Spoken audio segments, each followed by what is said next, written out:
Hello Libra, Sun, Moon, Rising, and Venus signs. Kamusta kayo? Sana po nasa mabuti kayong kalagayan. Welcome back po sa Star Tarot. Kung bago kayo dito, welcome din kayo. Thank you sa inyong support. I truly appreciate it. God bless you all po. Tignan natin kung ano mga mensahe ni Libra for today. Go into nature and clear any negative thoughts or energies you may have. Ayan. So, kasi naman, Libra, nature is very healing, very therapeutic, no? Very nurturing, very rejuvenating. Kaya kung meron kayong very grounding din, ano? Yun ang pinakamahalaga din sa nature spirits. Kaya kung meron kayong mga negativity, no? Sa inyong energy field, spending time with nature is the best talaga. Libre pa, 'di ba? Kung meron kayong kahit mini garden, kunyari sa backyard ninyo, may mga puno, may mga halaman kayo, that is already perfect for that, no? Na mag-spend time kayo with that. Lalo-lalo na kung kayo ay makakapaglakad-lakad beside the beach or dagat, yung ganun, any body of water, yung nakikita ninyo yung flow ng tubig, yung nafe-feel ninyo yung breeze, napaka-perfect na yan. Kaya, kung meron kayong access sa mga ganyang bagay, no, spend time with it. Okay? Para nang sa gayon makapag-declutter kayo ng mga negativity sa isip niyo, sa energy field ninyo, sa damdamin ninyo, yung gano'n, ano?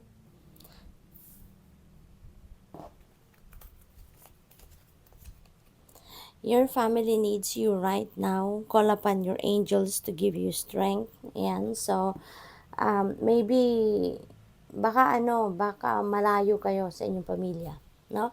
Baka hindi ninyo kasama ang inyong pamilya, baka geographically, baka malayo kayo sa isa't isa, no?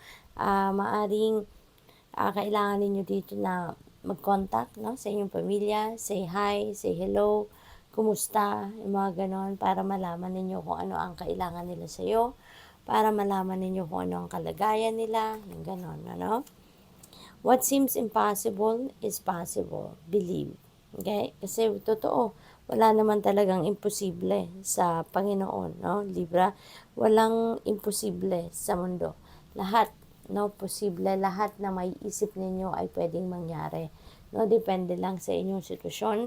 Pero kapag naniniwala kayo, kasi kung anong pinaniniwalaan natin, yan ay nagmamanifest sa buhay natin, whatever it is that we can imagine, we can bring it to reality. Kaya magtiwala ka lang, okay? What else? We have, while you have a pulse, make every bit of your heart count. Yan. So, parang sinasabi dito na take advantage ninyo ang lahat ng meron kayo, no? Katulad na lamang ng oras, di ba? Bawat minuto na meron tayo, bawat segundo na binibigay sa atin ng universe, no? Gamitin natin yan, i-maximize natin yan. Habang tayo'y may pagkakataon, no?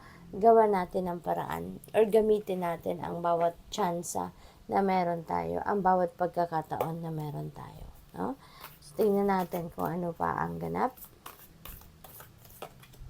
We have 6 of Michael. Ayan, this is it's the light at the end of the tunnel, no? So, napakaganda na mensaheng ito para sa iyo, because this is this is you rising above your situation. Papunta na kayo sa pagtatagumpay, papunta na kayo sa solusyon, sa pag-solve, no?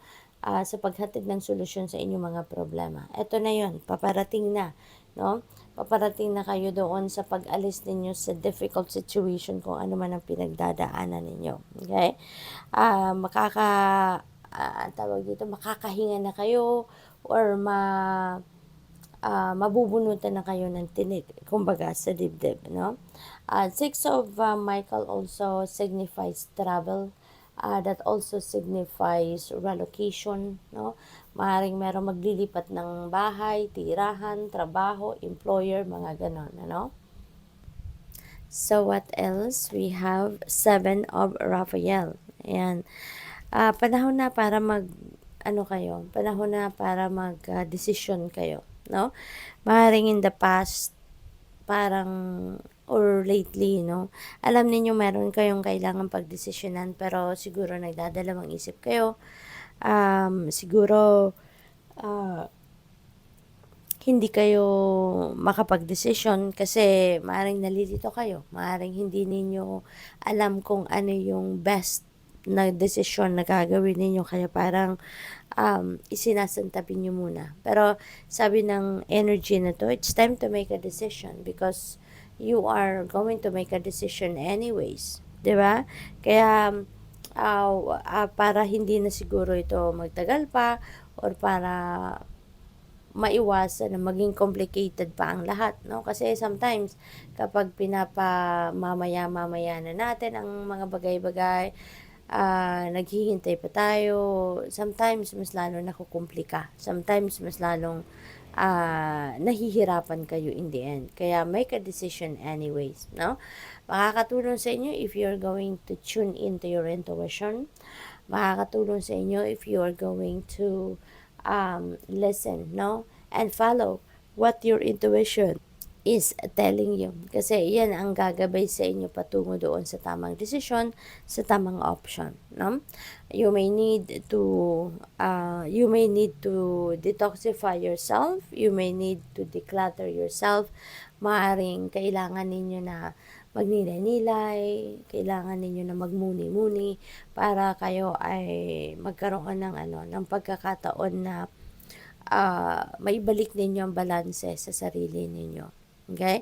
Kasi baka marami lang kayong bagahe sa dibdib, marami lang kayong iniisip, no? Kaya siguro hindi kayo makapag-concentrate. So, probably, ganun ang sitwasyon. Okay? So, what else? We have King of Gabriel. Ayan. So, keep your eyes on the big picture. Okay? Leave the details to others. Experience that leads to success. Maaring ang iba sa inyo rito, no, Libra, baka kayo ay mapupunta na sa isang mas mataas na posisyon sa inyong trabaho. This signifies a promotion to a leadership role, no? Maaring kung anong pinagtrabahuan, pinagsikapan ninyo, maaring ito na yon. Baka talagang nag-aral kayo, pinagbuti ninyo ang inyong trabaho para makarating kayo sa ganitong punto na ma-promote kayo or makita, mapansin kayo or mapansin ang mga effort ninyo, no, ng mga boss ninyo para kayo ilagay dito sa posisyon na ito, no, na magiging manager na kayo, magiging supervisor na kayo, yung mga ganun, no. This is a time for success din para sa iyo, Libra. Kaya, kung ano man itong mga pinag-effortan ninyo, maaaring related ito sa trabaho, related ito sa inyong career, no?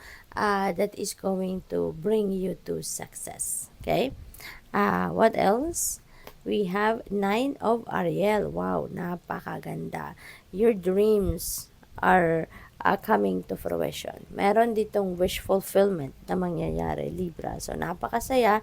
It's time for happiness. It's time for falling in love as well. It's time for material and financial success, no? Yung sipag ninyo, no? Yung sipag ninyo magdadala talaga sa inyong tagumpay. So, maaaring para sa iba sa inyo, baka ito na yun.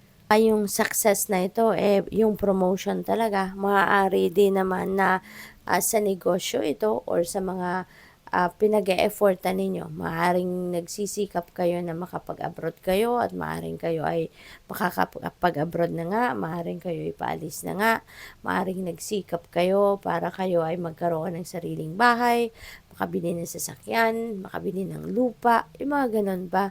No, maaring sa ngayon, yun ang inyong tagumpay. Maaring narating nyo na yung point wherein talagang mai-enjoy nyo na or makukuha nyo na kung ano man yung pinangarap ninyo, no? Yung mga ganong bagay, maaaring yan ay makuha nyo na sa ngayon. And this is really beautiful. There is a lot of potential out there, no? Na maghahatid sa inyo ng kasiyahan, makikita ninyo na yung hard work ninyo na mag-pay off. So, good luck. Thank you for watching. Love and light. Namaste.